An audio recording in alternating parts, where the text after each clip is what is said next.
Hola, estimados estudiantes. Soy Fernando Ibáñez, profesor de la asignatura de Introducción a la Ciencia Política. Estamos hablando de una asignatura del primer curso del grado de Criminología y el objetivo de esta asignatura, en primer lugar, es que seáis capaces de entender un poco el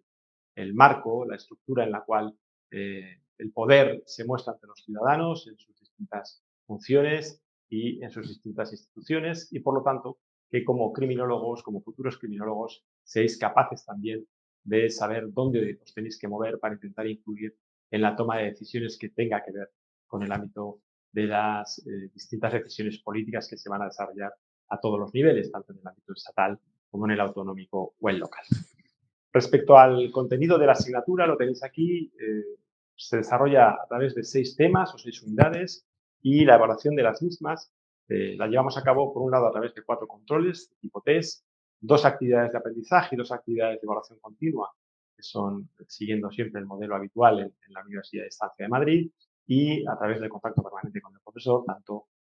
gracias a la mensajería instantánea como al correo electrónico. Voy a contaros un poco lo que es el contenido de cada una de estas unidades. En la primera unidad,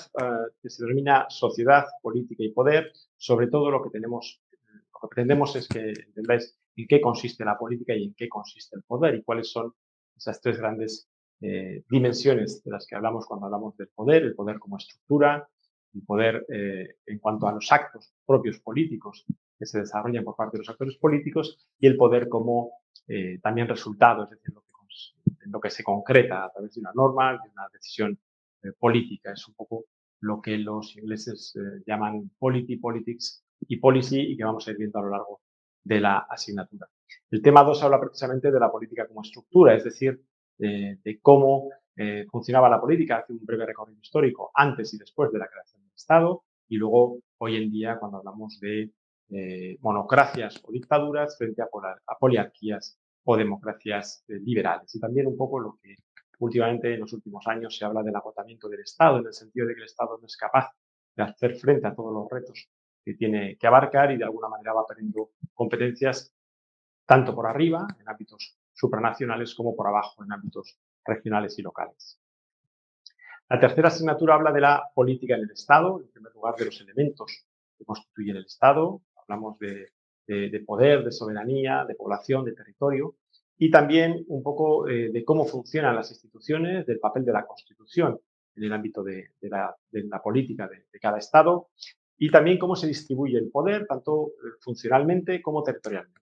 Realmente, dentro de la tradicional división de poderes que establece ya Montesquieu entre poder ejecutivo, legislativo y judicial, y desde el ámbito territorial también entre la administración del Estado, en el caso de España, y los ámbitos autonómicos y locales y cómo se generan tensiones entre todos estos poderes, tanto a nivel territorial como funcional. El tema 4 habla de los actores de la política, es decir, quienes intentan intervenir e influir en las decisiones políticas, es una cuestión muy importante. Aquí vamos a ver no solo a los partidos políticos, que su función lógicamente principal es llevar a cabo sus programas políticos y, por tanto, acceder al poder, sino también desde el punto de vista de los grupos de presión, de los lobbies, también de los movimientos sociales e incluso el papel que tienen los propios medios de comunicación. El tema 5 hace referencia al contexto cultural, es decir, aquí estamos hablando sobre todo de ideología, de valores, de cómo las actitudes de los ciudadanos ante la política cambian, dependiendo, por ejemplo, de su edad, la participación de unos jóvenes que las personas de tercera edad, o también veremos cómo esta participación, esta implicación en el ámbito político cambia dependiendo de la formación o de la renta. Y por último, la política como resultado. Aquí vamos a ver en qué se concreta exactamente todas las políticas públicas que se vienen llevando a cabo dentro del Estado en las distintas administraciones e intentaremos también ver un poco lo que es la dinámica pública cuando hablamos de movimientos como reforma o revolución y cómo también influyen en el papel de los Estados y de los distintos poderes públicos. El manual de la asignatura es este libro de Vallés y Martí, se llama Ciencia Política, un manual. Es un libro que, a pesar de tener lógicamente una importante carga teórica, porque es un libro que es un manual y es una asignatura de primer curso, pero es verdad que también intenta desarrollar partes prácticas que creo que os pueden ser muy útiles y si no las desarrollaremos a lo largo de las actividades de la propia asignatura para que podáis comprender mejor todos los conceptos de la misma. Como siempre, nos tenéis a vuestra disposición en el correo electrónico que os aparece en pantalla. Un saludo a todos.